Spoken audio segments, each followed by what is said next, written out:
Kumusta mga ka-solution architects? Sa mabilis na mundo ng AI, alam nating lahat na hindi sapat na sabihing gumagana lang ang isang system. Ang tanong, maaasahan ba to? Ligtas ba? At higit sa lahat, nagde-deliver ba talaga ng value? So, sa session natin ngayon, hihimayin natin ang isang structured framework para ma-validate natin ng tama ang mga AI-powered business solutions. Tara, simulan na natin.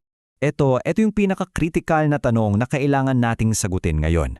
Kasi isipin nyo, yung mga AI system, probabilistic yung outputs niyan, di ba? At kumukuha pa yan ng data mula sa mga pabago-bagong sources. Dahil dyan, yung mga luma nating paraan ng pag-test, kulang na.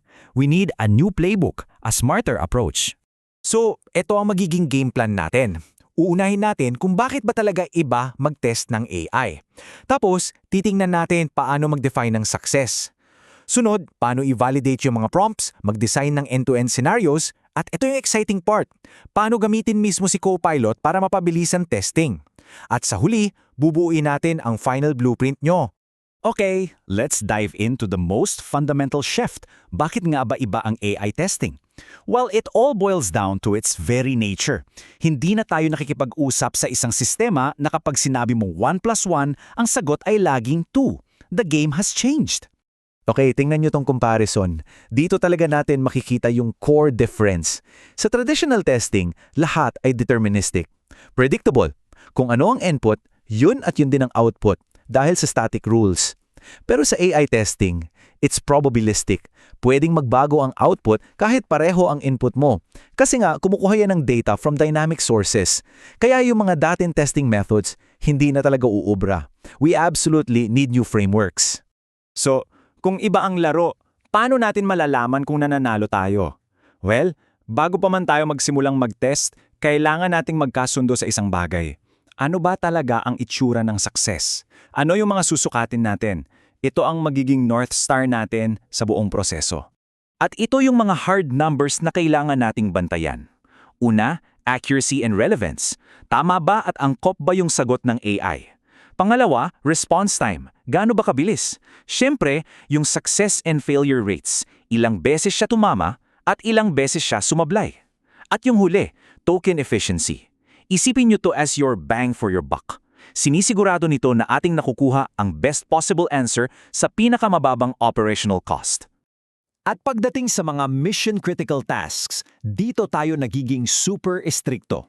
Walang puwang para sa, pwede na. Kailangan nating mag-set ng napakataas na standard. Halimbawa, 95% success rate. Ito yung non-negotiable threshold natin. Kapag hindi na hit yan, hindi pa siya handa for production. Period. Pero hindi lahat nasusukat sa numero.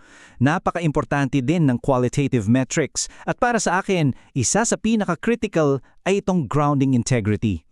Ang simpleng tanong na sinasagot nito ay, yung AI ba gumagamit ng official data mula sa kumpanya natin o nag-iimbento lang siya ng sagot? This is all about trust. Kasi isang sagot lang na galing sa imbento can lead to massive business risks. At itong table na to, it perfectly illustrates a complete validation framework. Tingnan natin isa-isa. Para sa performance, ang latency dapat wala pang 2 segundo. Sa quality, kailangan at least 90% yung accuracy. Sa safety, 0 guardrail violations.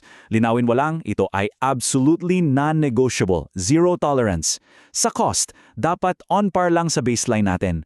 At para sa user experience, tinatarget natin yung at least 4.5 out of 5 na satisfaction score. Malinaw, di ba? Bawat area may clear na panalo. Okay, so may metrics na tayo. Ngayon, pag-usapan naman natin ang mismong steering wheel ng AI interaction, ang mga prompts. Alam nyo, sa enterprise level, ang mga prompts ay hindi lang basta tanong. We have to treat them as repeatable system components na kailangan ng masusing validation. Dito, nakasalalay yung pagkakaroon natin ng predictable at high-quality na output. Ito yung recipe, yung blueprint para sa isang world-class na prompt. Kailangan may malinaw na goal, ano bang gusto mong ipagawa?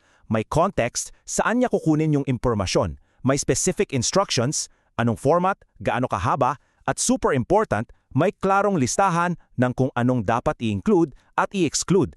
This structured approach is the key to getting predictable results every single time. At kapag pinagsama-sama na natin lahat ng elements na yon, ito na yung kalalabasan. Look at that.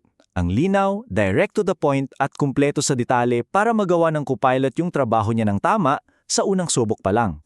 Yan ang tinatawag na enterprise-ready prompt. Okay, let's level up.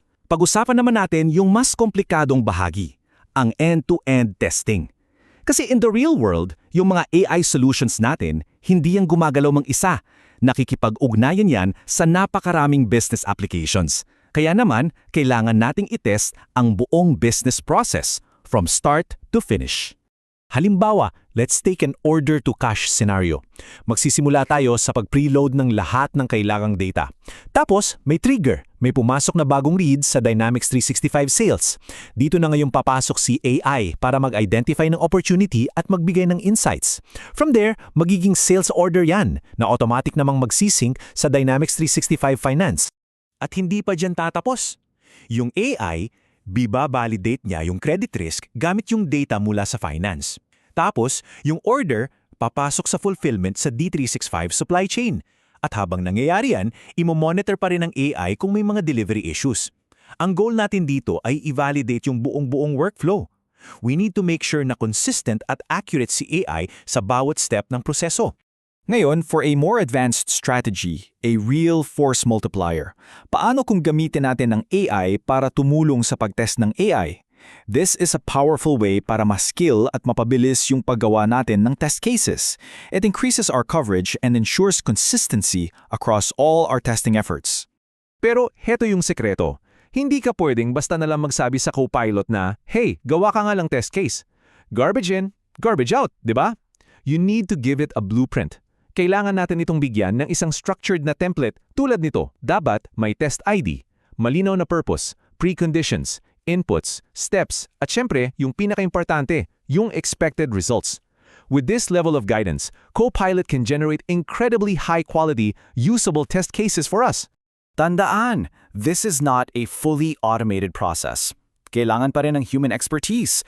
Tayo, as solution architects, ang final gatekeepers. Trabaho nating i-review yung mga ginawa ng Copilot. Sakop ba lahat ng acceptance criteria? Tama ba yung logic against the business rules? Malinaw ba yung steps? At reusable ba yung test case? Remember, AI assists, but the human validates. Alright, we've covered a lot. Ganyon, i-bundle natin ang lahat ng ito sa isang actionable blueprint na pwede nyong dalhin at gamitin sa mga proyekto nyo starting today. Una at pinaka-importante, dahil probabilistic ang AI, kailangan natin ng bagong testing practices. Pangalawa, yung validation dapat holistic. Sakop ang performance, quality, safety at operations. Pangatlo, i-test natin ang lahat ng parts, yung agents, yung prompts, yung models, at lalo na yung end-to-end process. Pang-apat, let's use Copilot as our partner to accelerate work, basta may tamang guidance.